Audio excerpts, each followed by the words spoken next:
All right, welcome in everybody. It's going to be episode number 22 of the Monty and Murdy College Football Show. Sorry we had to take a little bit of break. You know, the holiday schedules, they kind of you get split up with families and it's tough to get schedules aligned to where we're able to do this. So had to take 1 week off, so we're back. We missed quite a few games, so we're going to take y'all back on this episode, do a quick little recap of those. Make sure we walk y'all through the semifinal previews, and then we're going to hit our dubs and duds of the week. Monty, what's up, man? Little holiday hiatus for the two of us.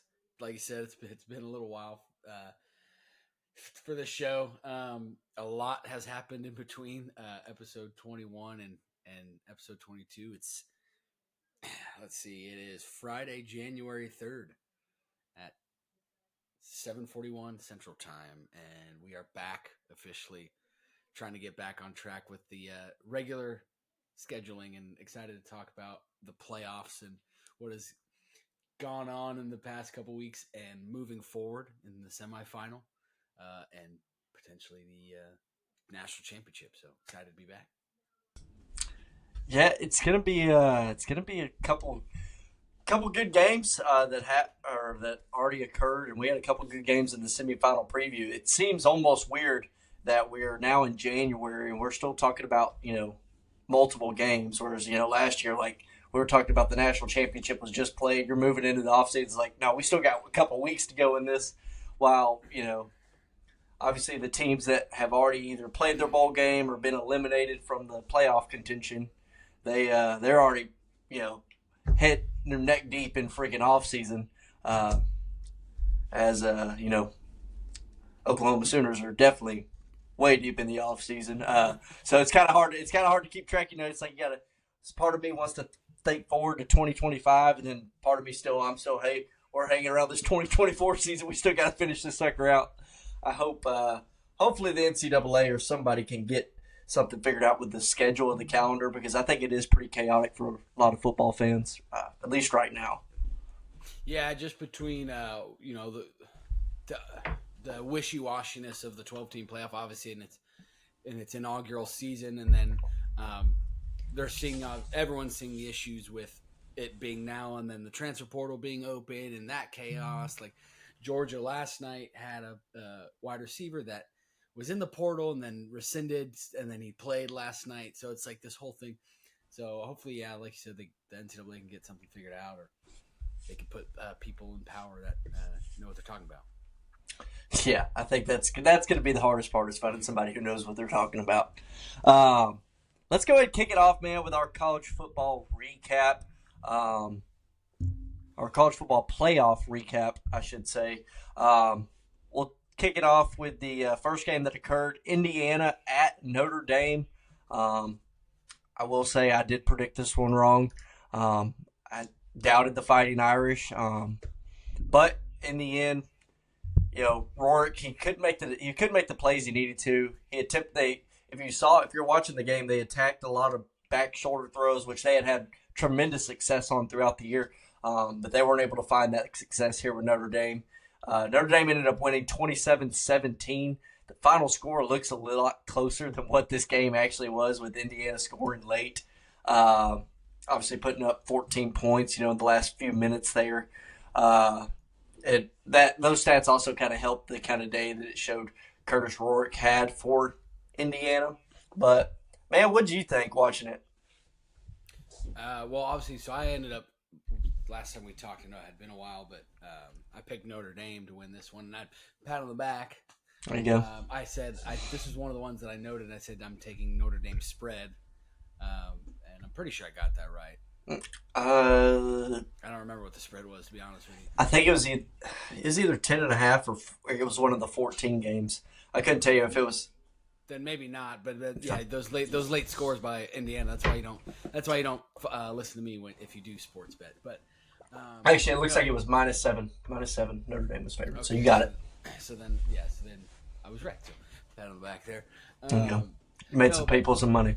It was something that I had noted, saying I hoped it would be close, and I went into that game thinking that it could be close, and it was obviously now looking back after Notre Dame has now played a second playoff game and won, I think Notre Dame fans out there, if there are any out there listening, you can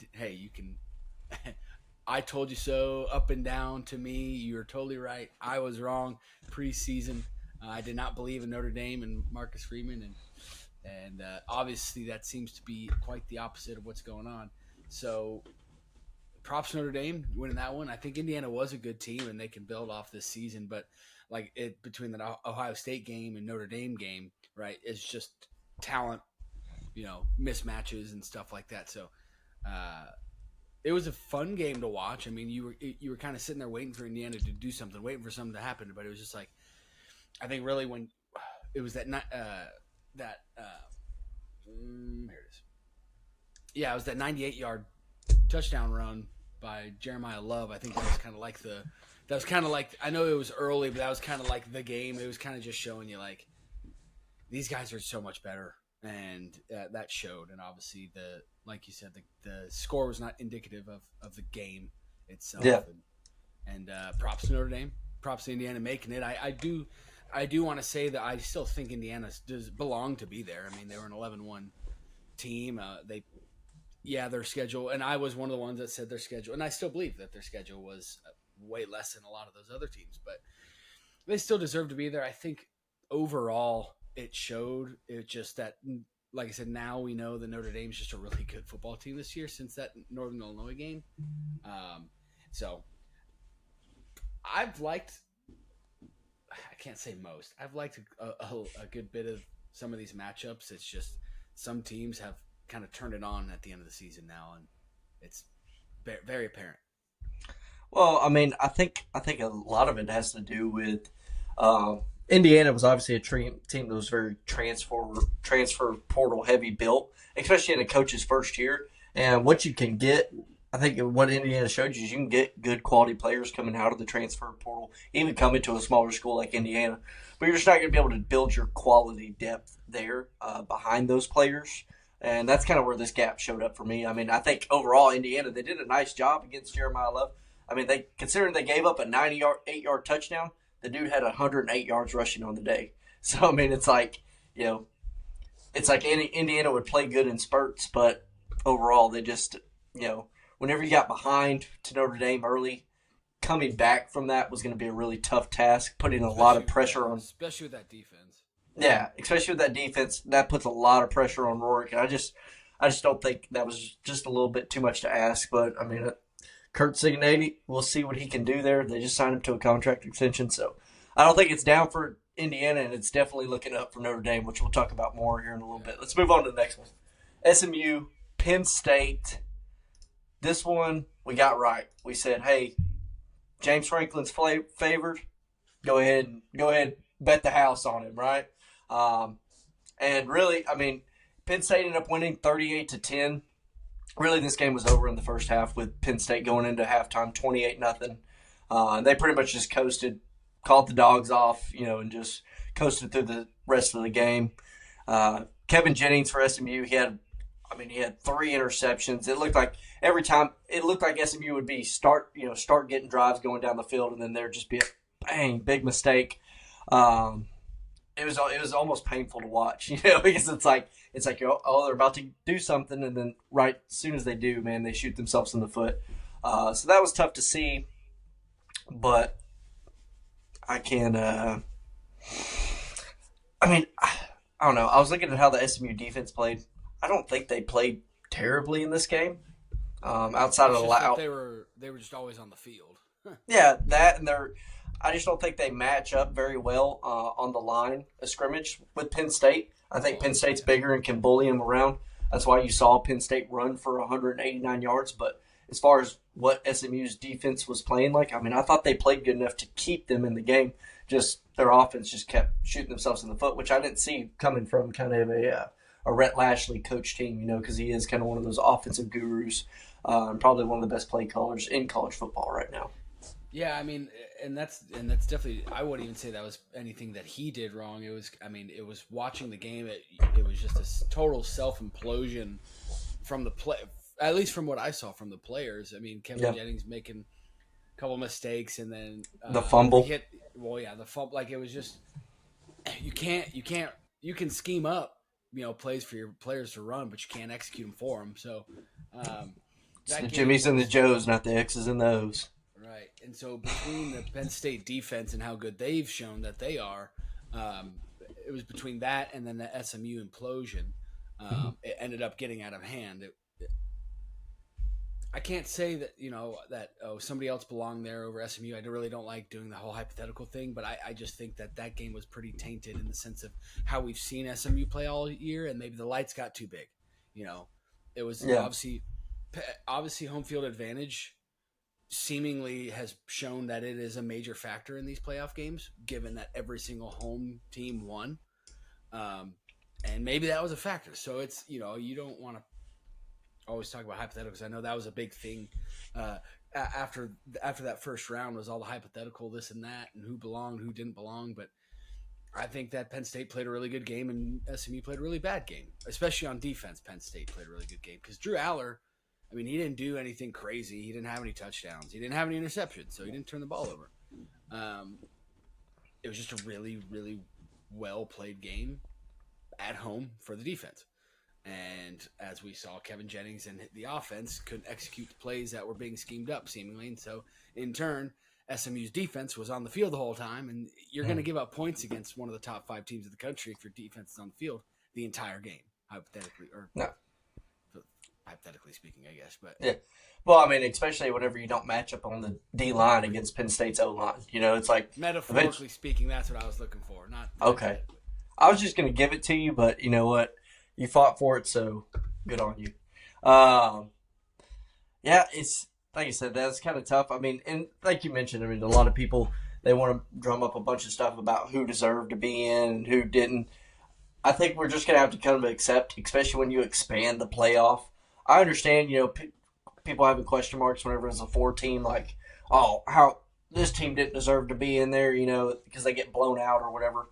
Because you had probably a very contending. It's like, man, when you start having 12 teams or, probably we'll talk about it more in the offseason, maybe even 16 teams in a playoff, it's like there's going to be blowouts that happen. Occasionally somebody's going to come in, throw 3 interceptions, and get behind. Just take the a couple years ago, TCU literally won a playoff game in the 14 playoff, and then they go to the national championship and they lose 65-7. So it's like, they're going to happen.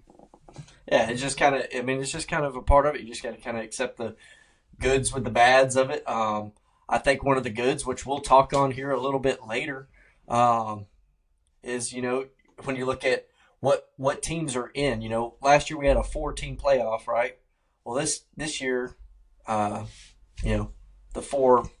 Well, I guess it would not the 4 at large. There's a couple of those that made it.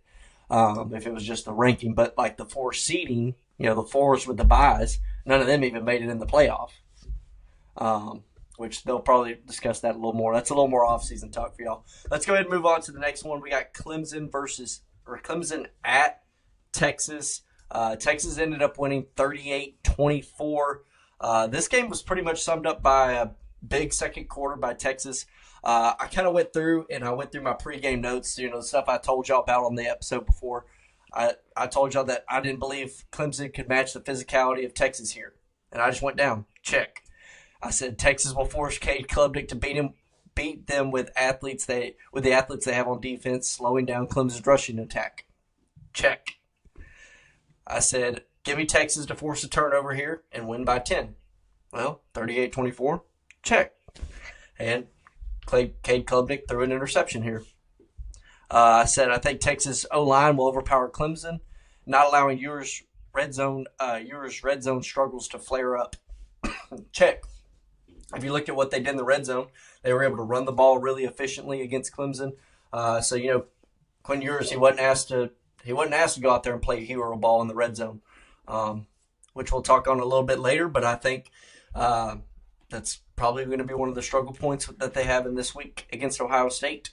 Especially with the way Ohio State's been playing. But, yeah, Texas was able to pretty much just run the ball. Jaden Blue had a great game, put up 146 yards, 2 touchdowns. Like I said, Ewers was he was all right.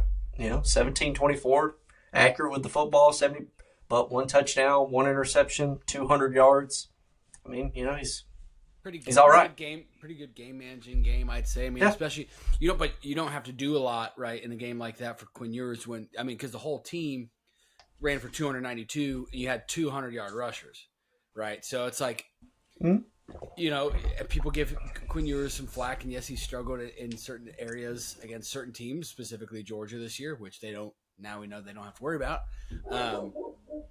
We'll see against Ohio State, but yeah, I mean, in a game like this, like, you don't really need Quinn Ewers to do a whole lot except for what he did, So when you run for almost 300 yards in a game, especially when your defense plays well too, because Cade Klubnik, he still threw for 336 for 3 touchdowns and a pick, but they only gave up 24 points. So Yeah, I mean, that's the kind of part of it is, Clemson had to rely, because of the athletes that Texas has on defense, Clemson had to rely on Cade Klubnik to play hero ball, and that's just not it's not really a good strategy or, plan for success there, but it's the only option they had. And he gave it a good attempt. They asked him to throw the ball 43 times. So, I mean, he did all right, but it just wasn't enough to be able to score at the consistent level that Texas was able to move the ball, especially whenever they're running for almost 300 yards. I mean, it's tough to hang in any game whenever the other team is doing that to your defense.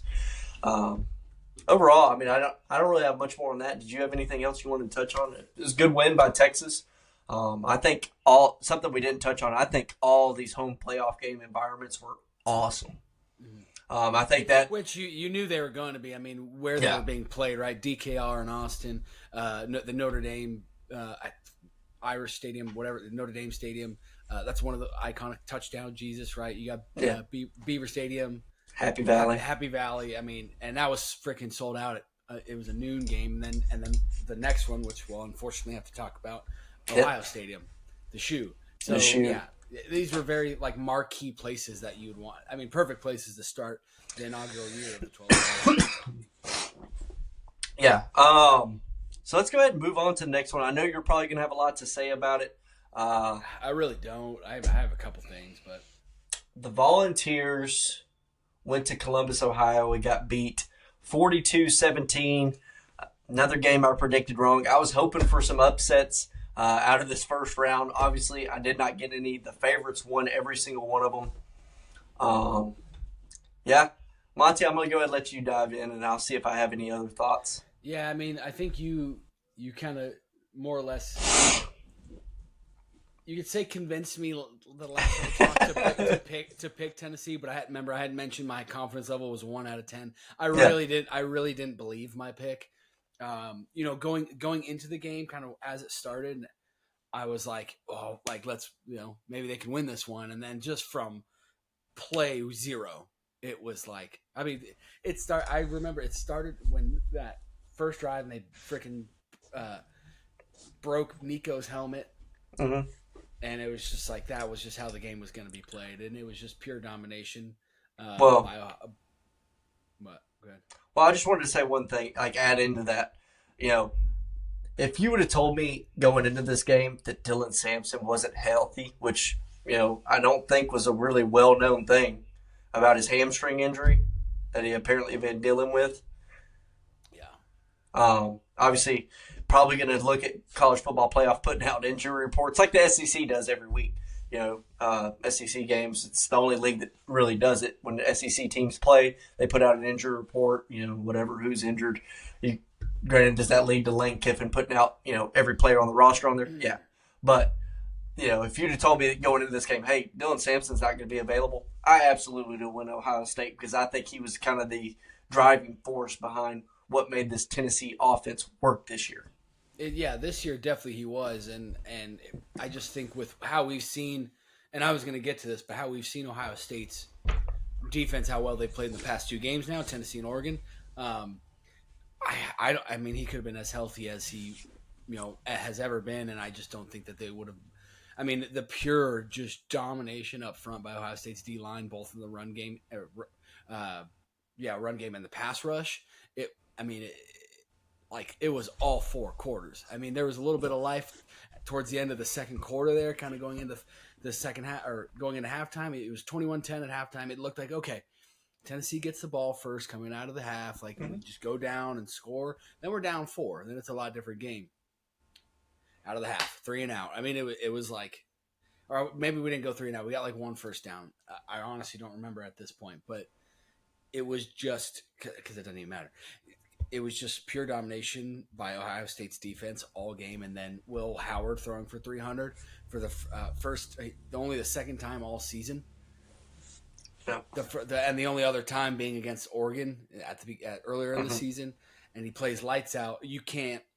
And that Jeremiah Smith, man, I mean, he's freaking ridiculous. I mean, our best DB couldn't do anything about it, and so it was. I keep saying it's like a broken record, but pure domination all 4 quarters on both sides of the football. When you have that, you get scores like that. I will say, in hindsight, the Oregon game that they played, the Rose Bowl, probably made a lot of Tennessee fans feel slightly less bad about what happened. But it still was, and I'll use this word again, it was also implosion on our O-line, Tennessee's O-line, and then it was how good Ohio State seemingly is. It's like they needed that Michigan game, they needed to lose that Michigan game to figure out, because we've been saying it all year, how talented Ohio State was and how we thought they were one of the better teams. And I think other people and maybe even us kind of lost sight of that with that Michigan game, just because of how embarrassing it was for how good of a Ohio State team we thought they were. And they are showing now that they are. So I think that just showed. And am I happy that Tennessee made the playoffs? Yeah, of course. But it just, the talent difference was still there. And that's a freaking historically really good SEC team right there. And in year 4 of Heupel, it's like, yes, young quarterback, we've had our ups and downs, but it's like you got to get there. And it showed that they're not to that elite level yet. Tennessee isn't.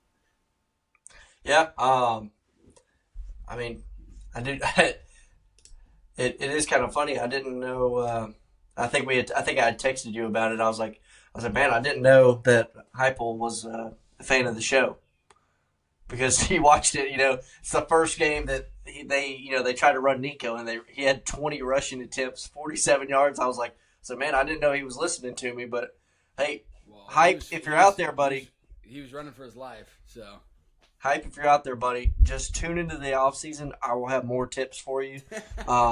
So like I said, be sure to tune in. But yeah, it was just, it just wasn't enough. And, with the inconsistency that we had seen through Tennessee's passing game all season, whenever you don't have your most reliable option coming out of the backfield anymore, your most dynamic player, heck, the freaking SEC's most dynamic player, available to you on your offense, I think, that is going to lead to some offensive woes. And can I say that, am I saying that it's a completely different matchup? No, Ohio State probably still wins, but I think Tennessee makes it a better game with Dylan Sampson. However, well, if he was healthy and we established a run game, then yeah, it probably would have been a slightly better game. But yeah, however, Ohio State just dominated, dude. Yeah, and I don't like talking about the hypotheticals because it didn't happen, right? Otherwise, it would have. Yeah, is there anything else you got on this one? I know we'll have a lot of talk about the Volunteers in the off season. A lot of talk about everybody, all the different conferences. We'll catch all up on the coaching carousel that's already been kind of going crazy. Pretty much settling down now. Now you just really have the movement of coordinators that's kind of going on. We'll be sure to get y'all caught up. Let's go ahead and dive into the second round of college football playoff matchups. And we had that same Ohio State team take on the Oregon Ducks and do almost the exact same thing. Actually, the first half was even worse than what happened between them and Tennessee. Ohio State ended up winning 41-21 in the Rose Bowl. Man, Monty, what did you think about this one? Yeah, I mean, it goes back to that Tennessee game. I think it more shows how talented Ohio State is, how good they are, how that Michigan game kind of changed, right, or brought them back down kind of what they really knew they were. And Man, well, and then Oregon, I think Oregon didn't. They came out and got smacked in the mouth. They didn't really expect that Ohio State to be that good right out of the gate, right? And so and then they get down in a 34-0 hole, and that's really that. I mean, at any level of football, 34 points is very, very hard to come back from. They Oregon technically won the second half, right? Scored more points than them, but 41-21, right? So it was more of the story of Ohio State's defense again, and then Will Howard, second game in a row.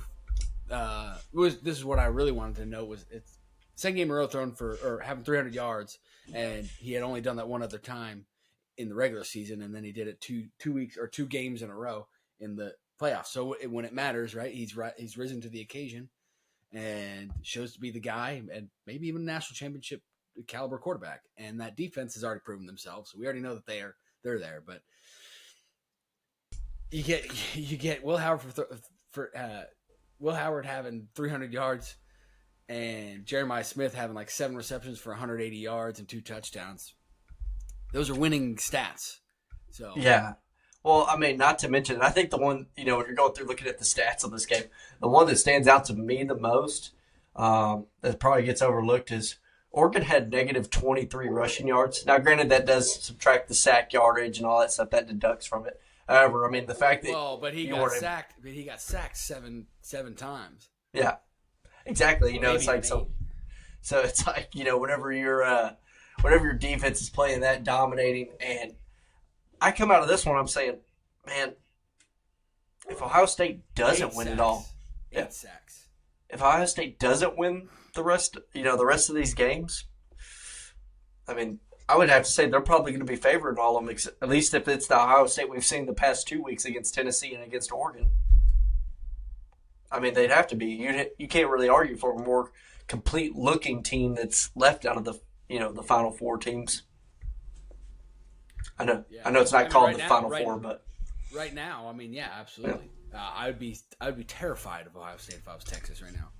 Yeah, and they wouldn't admit that, of course. Texas fans wouldn't admit that, but yeah, man, I think Dylan Gabriel, I think he did all he could do for Oregon.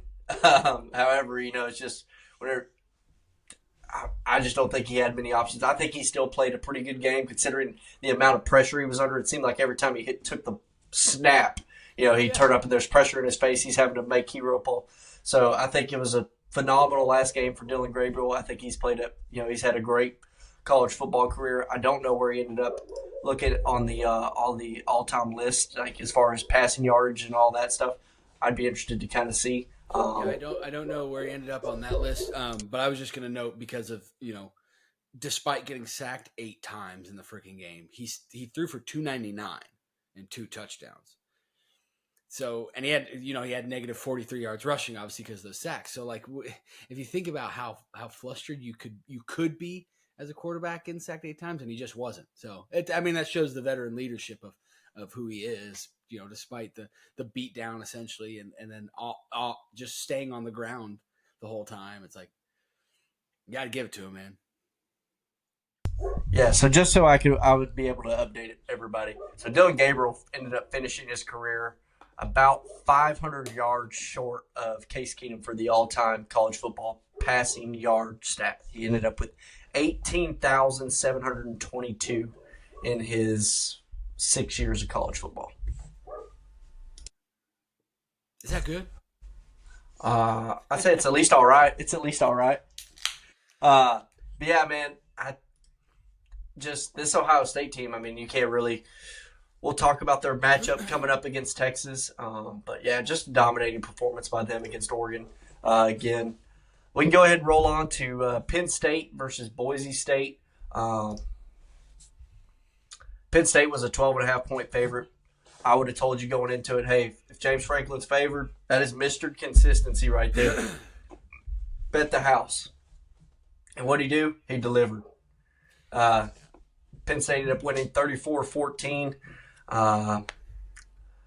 Were you surprised about how Penn State was able to limit Ashton Jeanty in this game?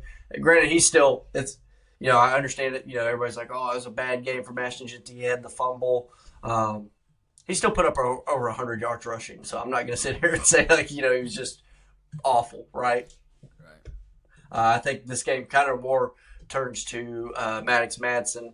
While he did, have over 300 yards passing for Boise State, he had the 3 turnovers, which is just going to be too much for a team. When you're a team like Boise State with your talent level, you're not going to be able to make those mistakes and overcome and beat a better team, more consistent team than Penn State.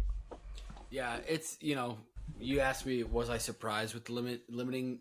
I wasn't surprised. I was hopeful that they wouldn't, because it'd be awesome to kind of silence the naysayers, about competition. And yeah, like yes, he did have 100. He had 140 yards rushing, so he still had 100 yards, which is good. It's great. It kind of proves the point.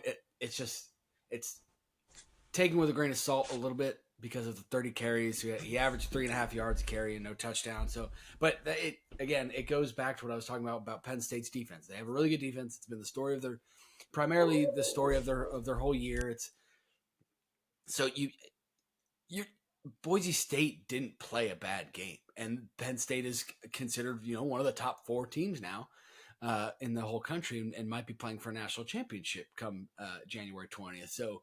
Boise State did not play a bad game. That 31-14 score, that was a later score for Penn State too. So they need Maddox Madsen to throw more efficiently, as in same amount of yards, less turnovers in this game. Yes, because I think most people knew that there would be at least some kind of limit to Ashton Jeanty. There was hope. High hopes, but in the back of everyone's mind, if you're a sane, avid college football player, watcher, you kind of knew that it wasn't going to be the 200-yard game most likely. If it was, then yeah, hell yeah, that's great. And then that goes to show how good Boise State's O-line is, as well as how good Ashton Jeanty is. I still think Ashton Jeanty is the best back in the country, but it's just Penn State was obviously too good, and then. Drew Aller, he played a really efficient game. He threw for less than 200 yards, but still threw for 3 touchdowns.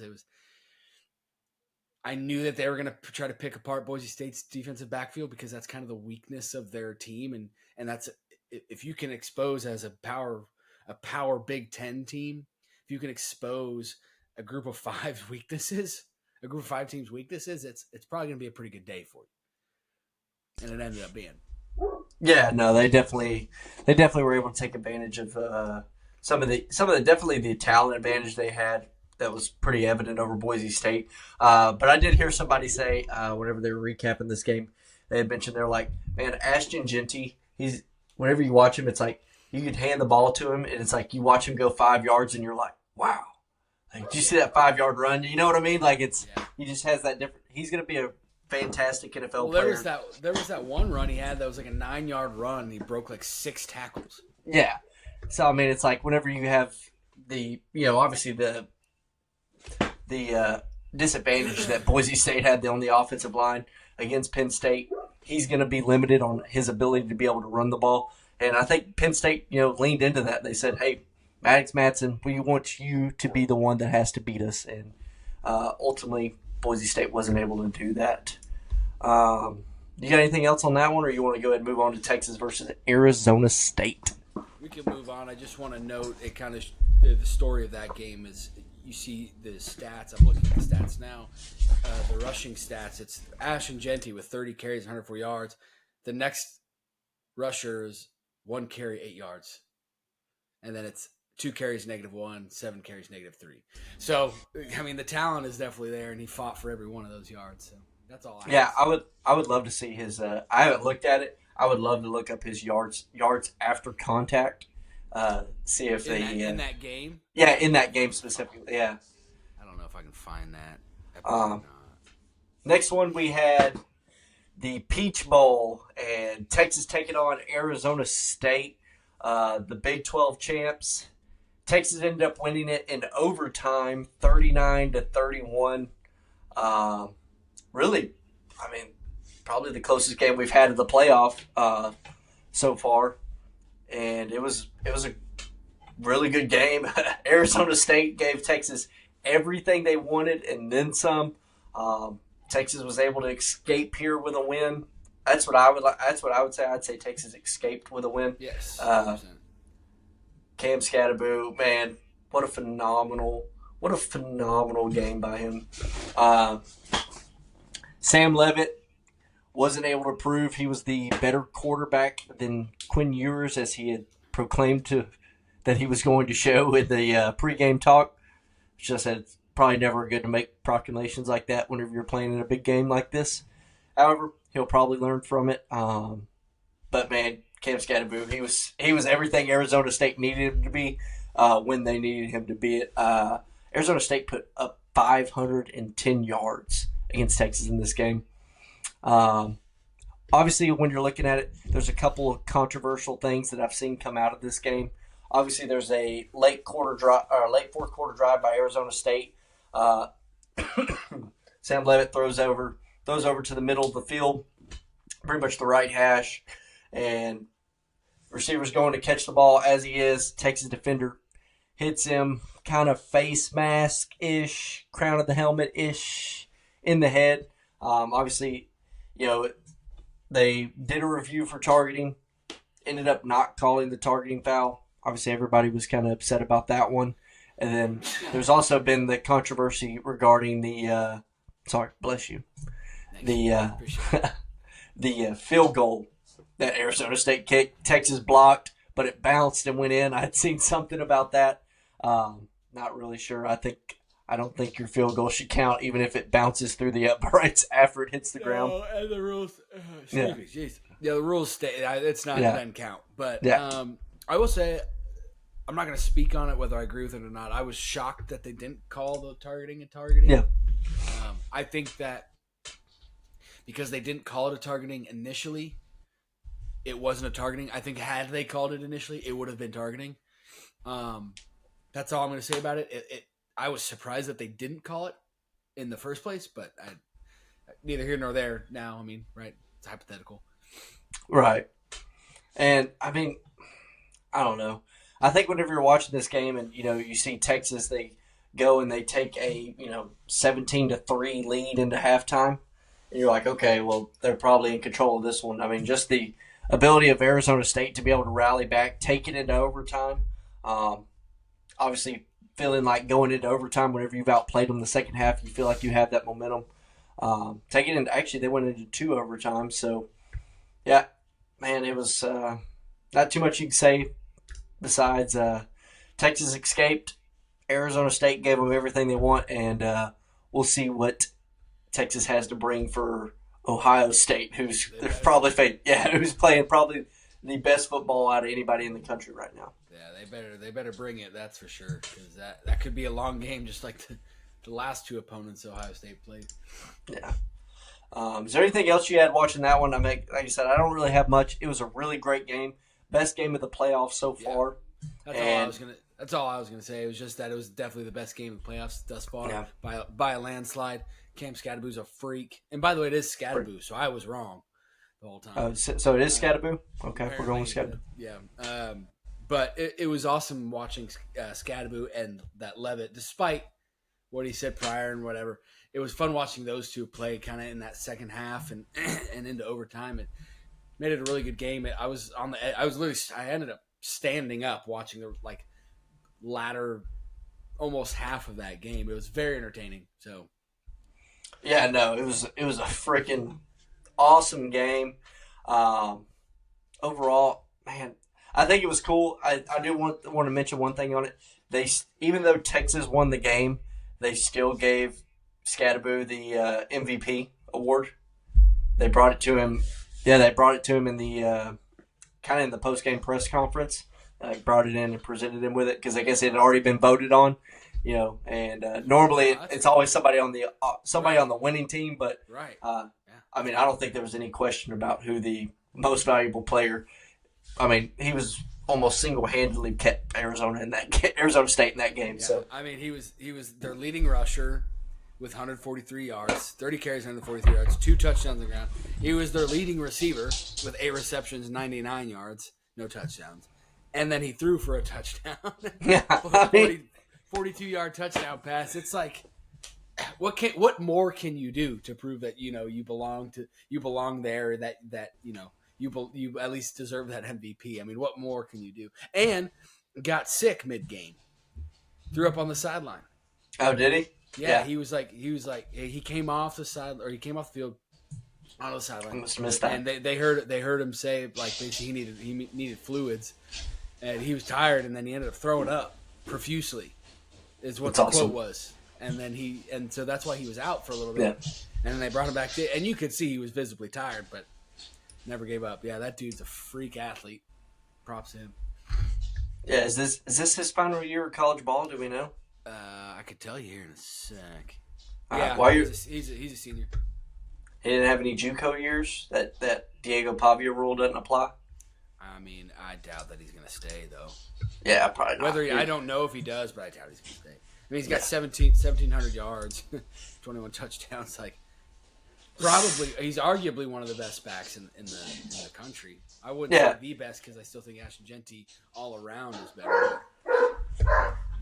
Yeah. So let's go ahead and move on. We'll move on to the Georgia versus Notre Dame. Notre Dame ended up winning in a kind of odd way. Just feel like we want to, before we even touch on this game, I feel like we need to touch on, obviously the incident that happened down in New Orleans at Sugar Bowl leading up to this event. Just want to say prayers, for New Orleans, everybody that's affected by the tragedy that occurred down there. That's about all I got. You got anything on that? I mean, that's... Yeah, obviously, a horrible thing that happened down in New Orleans. It's never anything you never want that to happen to anybody ever. But thank you to the law enforcement down there for doing their job, and everybody that was affected. Obviously you're in our prayers, and it sucks, obviously. But. Yeah, it sucks. Definitely does. Wish we could talk about that game without mentioning that incident. Without that incident having said it never occurred. Notre Dame ended up winning 23-10 once the game was played after being postponed 24 hours. Man, if you'd have told me that Riley Leonard threw for 90 yards in this game, I'd have told you there's no way Notre Dame won. However, hey, whatever you got to do to get it done, I think Notre Dame realized early on after that NIU game that they were like, hey, we just need to let Riley Leonard be what he's going to be. And, whether that's running the football, limiting his throws, whatever that may be, just being a game manager, throwing the football. And, man, just rely on that defense. And that defense was a killer for him. I mean, forcing 3 Georgia turnovers, winning the turnover margin by 3. Riley Leonard didn't give it up. Did just enough on offense to be able to rely on that defense and win this football game. Yeah, it seemed like that it was the turnovers is what really killed Georgia in this game. I mean, it was never out of arm's reach for them. It was just they couldn't get the ball in the end zone. I mean, they did one time in the whole game. It's like you can't win games if you're not scoring points. I know that sounds very obvious, but it's like that's literally just what they could not do in this game. Because you read down the stat line on the Notre Dame side, and there's nothing impressive about it. And I say there's nothing impressive. Obviously, they're winning numbers because they won, and but they had 154 yards on the ground and 90 yards passing. If you were to tell me, like you said, going into this game, like this game has already happened, I have no idea what the score is, and you told me you had 90 yards passing, 154 yards rushing, and Georgia had 234 yards passing and 62 yards rushing, I'd be like, I think Georgia wins. Like, I think so. 14-13. Like, yeah. I mean, I think they do enough. Yeah. Especially with starting Gunnar Stockton. If I'm like, well, if Georgia's able to have him throw for over 200 yards, I'm like, that seems reasonable enough. He doesn't throw any interceptions. You're like, well, Probably it's Georgia. Like, okay, so he threw for 234 and a touchdown, okay.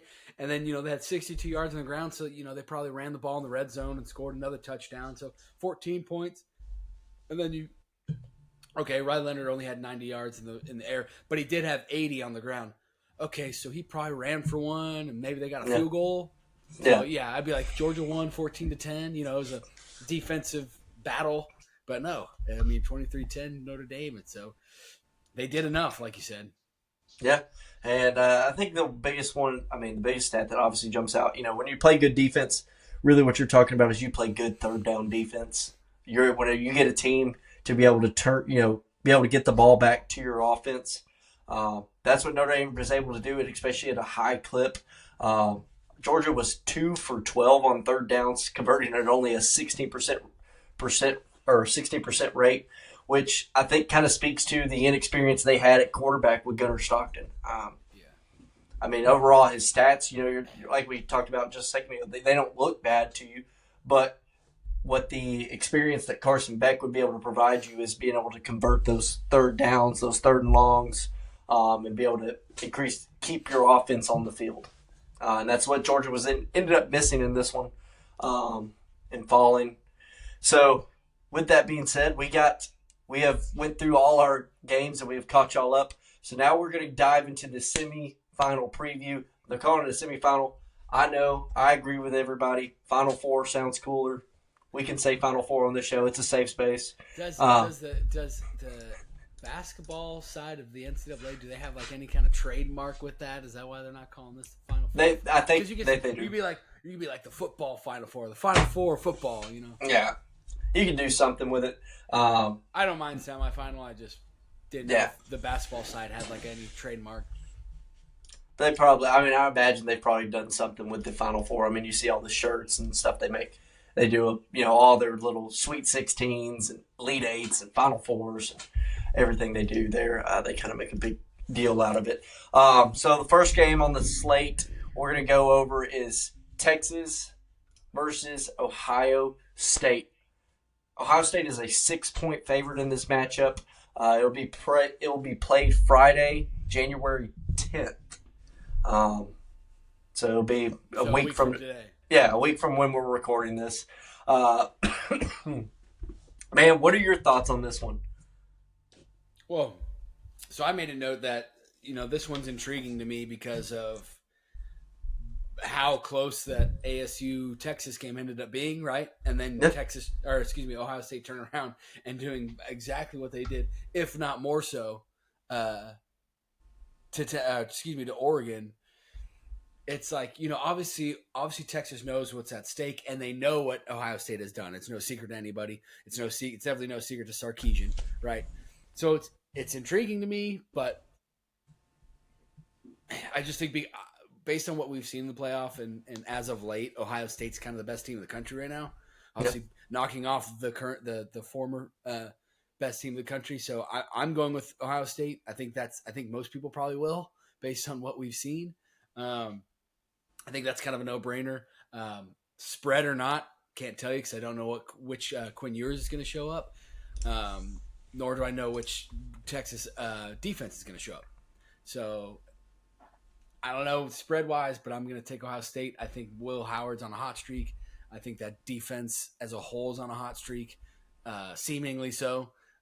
So we'll see. But, it's at this point, obviously these games are anybody's games. It's who shows up and who doesn't maybe show up. But, yeah, I'm going with the Buckeyes. Yeah. Does anybody even have a question about who I'm going with in this one? Well, right there, baby. Throw them down.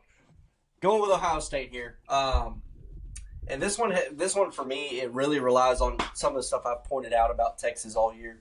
Is that Quinn Ewers, when he's playing an elite defense, that they don't have a rushing offensive line, rushing attack advantage, which you're not going to have against this Ohio State defense. At least if they play, from what we've seen from them, up to par of these last two games. Exactly. If they play up to the standard they've played at, Texas does not have an advantage, even though I think Texas' offensive line is one of the best in the country.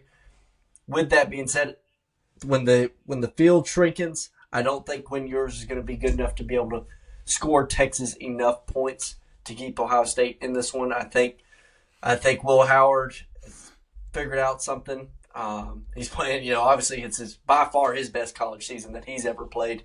And they just got a lot of talent on the Ohio State offense. I think they're going to be able to move the ball. And I just don't see – I see Texas's red zone struggles that have flared up when they played their, pretty much their most difficult games this year, be it, mainly obviously the ones that stand out are against Georgia, is where Texas is not able to score. They get close. They move the ball. Once the field shrinks, they're not able to move the ball and score. And Ohio State's one of the best defenses in the red zone. Yeah. So. And with that being said, I think that's a terrible matchup for them. So yeah, I gotta go with the Buckeyes here. +6. Who knows? It's kind of more of a home game for Texas fans. There's going to be a lot of burnt orange in the stadium, obviously, with it being played in Arlington. So we'll see. But yeah, I gotta go with the Buckeyes here. So we agree on that. Obviously, I think most people probably would agree with us. I will say I'll at least give keys to the game for Texas, limiting Will Howard and establishing the run game. I mean, I think if they can do both those things, get their defense off the field, right? Limit Will Howard. I trust that they'll give Ohio State's run game some fits, especially early on. I think their run defense is we don't got to question them ever. They're tried and true. But limiting Will Howard through the air, getting their defense off the field, and establishing the run game early, because that'll open up Quinn Ewers, to maybe get to that 300 mark, 250 mark, give him an opportunity to throw the ball. That's Texas's keys to winning. Do I see those things happening at least as perfectly as it needs to win? No, obviously I do not. Yeah, and it's it's kind of the part where everybody brought up the we had discussed it. I think it was probably like episode 20 or something. You had asked me, like, hey, is Quinn Ewers the guy that wins Texas? And I'm like, he's not. Is Arch the guy? He's not. Not this year. Maybe not this year, right? Yeah, maybe not this year. But I think what Arch is able to do. We could see a Tua situation. Who knows? You never. I doubt it. Yeah, I don't. I like what Arch is able to do with his legs. I think that helps Texas out in the red zone. I think that is a big weapon for them in the red zone. And However, they might utilize him this week. Yeah, but when you bring him into those situations, it's like, he's not a normal part of the offense. That's what helps those guys be able to make those big plays. Cam Ward making big plays with his legs. Is that, they're a normal part of the offense, and they're able to do that. It's that extra stuff because people are trying to play their normal defense. They're not saying like, oh, they're throwing in a freaking, it's like when people line up in the Wildcat nowadays. It's like, okay, what kind of throw are you really going to ask your tight end to make? You know what I mean? Or your running back to make. Right, but if they run I will say this is kind of defending Texas a little bit. If they're running a Wildcat with Arch Manning, the dude can air it out for 60 yards. So you can. The threat is there. However, I think you do need to, if you were gonna use him and he was gonna be able to help your red zone offense out significantly. In the red zone, if I was Ohio State and you saw him coming, you'd want to tee off on that. But I would say the only difference is it's not a running back or a tight end, right? It is still probably a high caliber quarterback, a high caliber SEC quarterback. So you just have to be wary. But it's it's Ohio State, so I'm sure they'll be ready for it. It doesn't change my prediction. It's just something to note. Yeah. All right, and moving on to the next one, man. We got Notre Dame versus Penn State. In the Orange Bowl, played in the Miami Gardens, Florida, Hard Rock Stadium. Penn State, or actually Notre Dame, is a 1.5 point favorite here. Actually, who did I say? No, Notre Dame is a 1.5 point favorite. Yeah, Notre Dame. Okay. Yeah, Notre Dame is a 1.5 point favorite here. Man, this one is honestly, out of these two matchups, this is the one that I'm, really having the most trouble deciding on who I would pick with, which team I would lean with. I'm not. Because I think they both play very good defense. Now, these are two very defensive teams, which if we know anything about college football, or at least how this season is played out, this is going to be the game where we get a 45-47 8 score because they were just because their defenses are so good, and then all of a sudden they just like start airing it out on each other. Exactly. They're throwing bombs left and right, and they're landing. Yeah, it's gonna be like 52-48. Yeah, exactly. That'll be the kind of game that we end up getting, just because everybody's leading up to this to be a great defensive matchup. However, what I had to rely on is which quarterback do I trust more, and I had to lean with Riley Leonard.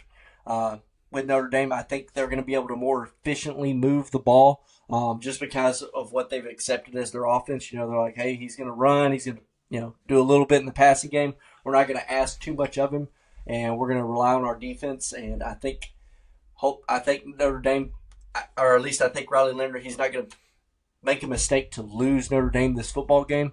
But I think with the way Penn State plays offense with Drew Aller, I think Notre Dame defense has the ability to force him into a mistake. But hey, like I said, we're talking about whoever gets a turnover deciding who wins this game. So it is a very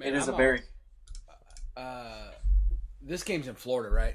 Orange Bowl, I think. Yeah, Orange Bowl. See, I'm really hoping it's just pouring rain for this game. That would be exciting, wouldn't it? This total defensive matchup. Yeah, I'm hoping it's just fucking, excuse my language, just downpour rain. That'd be awesome. You made your prediction? I didn't, but I am going to go with Notre Dame in this one, just because I feel like I just know what Riley Leonard's going to be able to do. I feel like I have a little more trust in them being able to move the ball, especially in that +1 run game whenever you're playing a defense like Penn State's. Also, there is some question about Penn State's top edge rusher, Abdul Carter. There's some questions regarding his health in this one. I think it'll be big if he's available or not available in this game. Like I said, they got plenty of time. They're still about 6 days out from this game. I imagine he's going to travel. We'll see if he's going to be able to play or what level he's going to be able to play to. But yeah, that's why I got to go with Notre Dame in this one. I think they're just that +1 quarterback run game. It makes it tough in a defense because the offense always has a numbers advantage. And so I think they're going to be able to convert those shorter third downs, keep their offense on the field. And that's the reason I got to go with Notre Dame here. Yeah, I literally have one note, and I'll talk more about the game, but I have one note.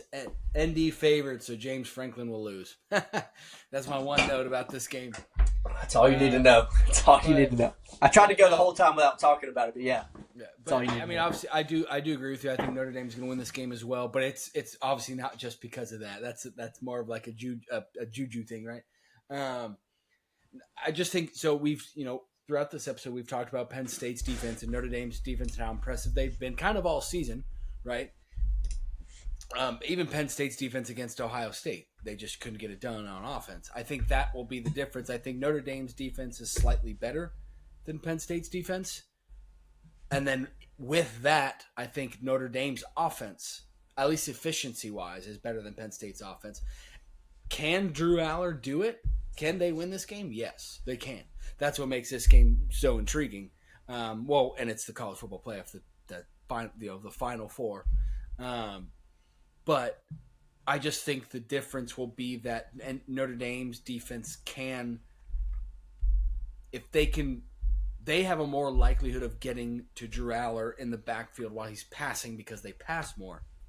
Whereas on the Notre Dame side, which we talked about earlier on in the season, they finally figured out that Riley Leonard's more of a running guy than he is a passing guy. Not saying he can't throw the ball. He's shown that he can, but there's just going to be less opportunity to get sacks. Now, if they can totally stonewall that run game, Penn State, if they can still stonewall Notre Dame's run game, then that might change things. I still think this is going to be a low-scoring game, but I don't think they're going to, at least not enough, compared to the other side of it.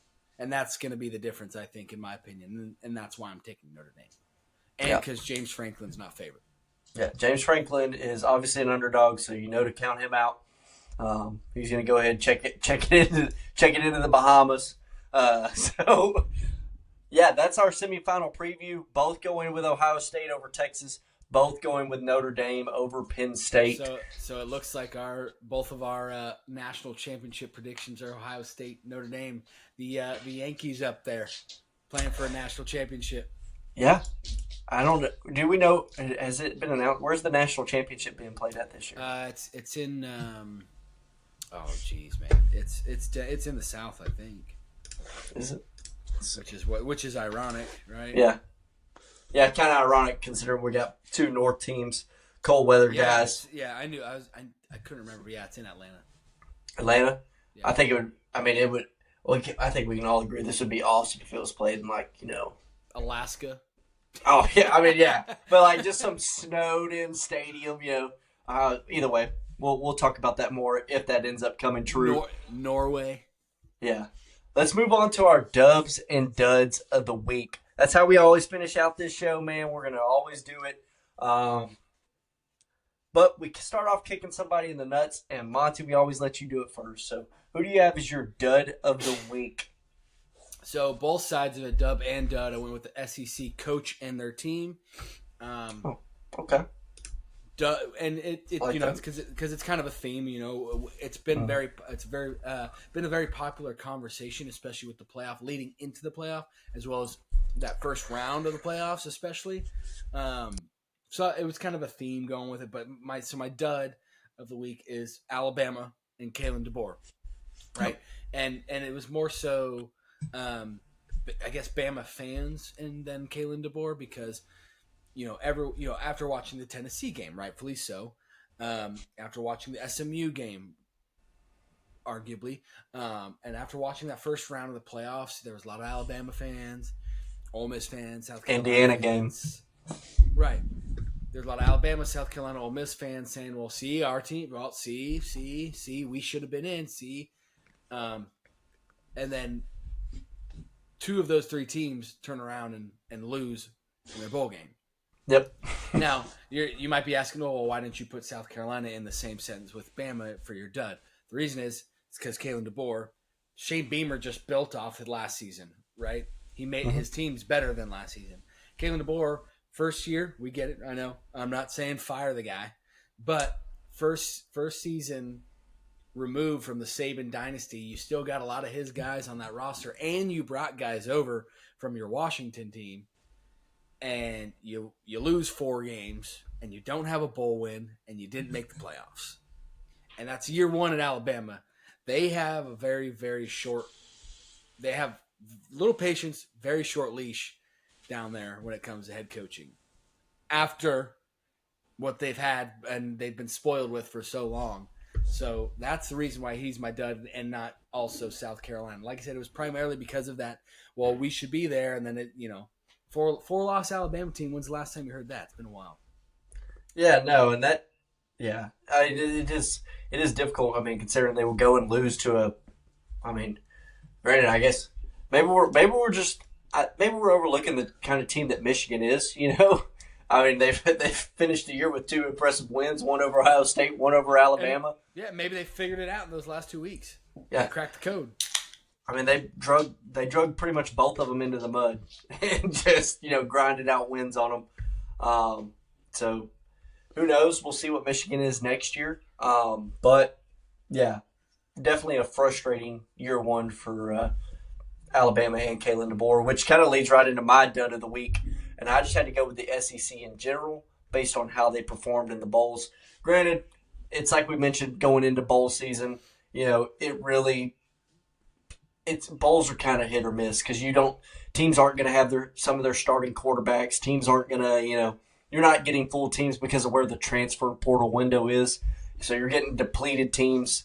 Heck, Oklahoma played with 56 scholarship players against Navy, which they ended up losing, which I thought I wasn't going to talk about on here. But, hey, here we are. You tried your best. Yeah, tried my best. Either way, yeah, playing with 56 players, I mean, and you get a lot of teams that are, I'm not saying Oklahoma's alone in that situation. There's a lot of teams that have this, so it kind of makes the bowl season kind of a crapshoot. But the SEC hasn't performed very well, and the two teams that were vying for that last playoff spot, be it Alabama and South Carolina, obviously losing their games, it doesn't bode well. Obviously, Ole Miss won big, but they won against the Duke team that also doesn't have their starting quarterback because of the transfer portal. You know what I mean? So it goes both ways there.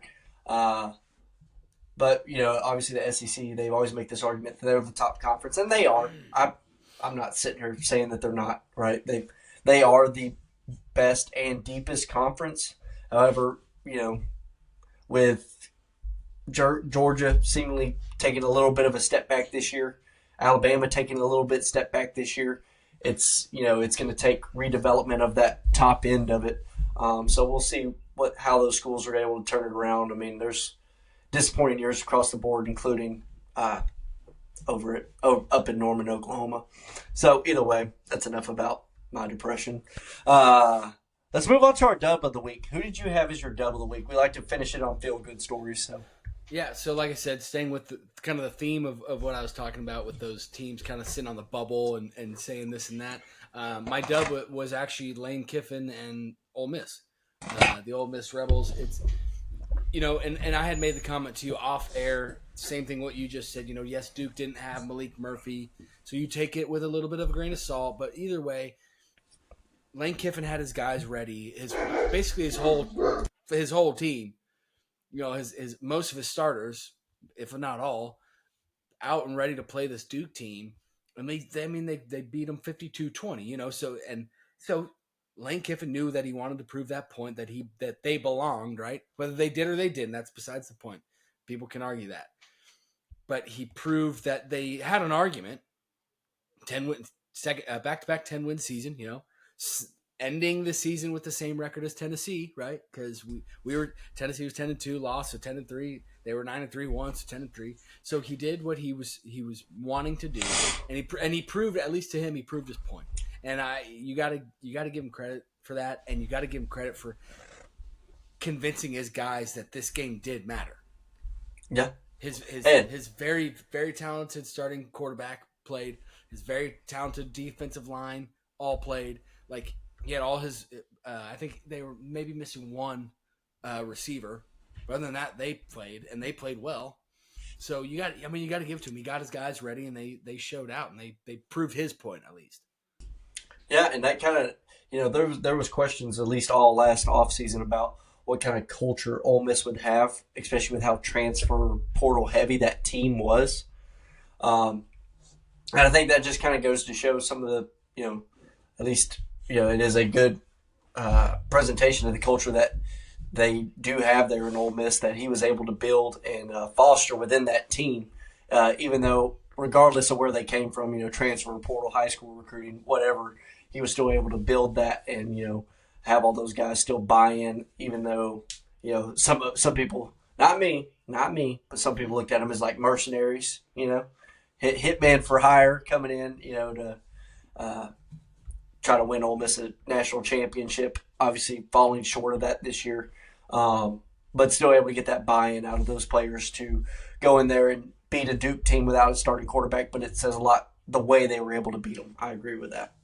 For my dub of the week, it actually occurred today. I was sitting on my couch watching YouTube, and my dad called me, right, and he said, "Hey, you watching this football game?" He's like, I'm like.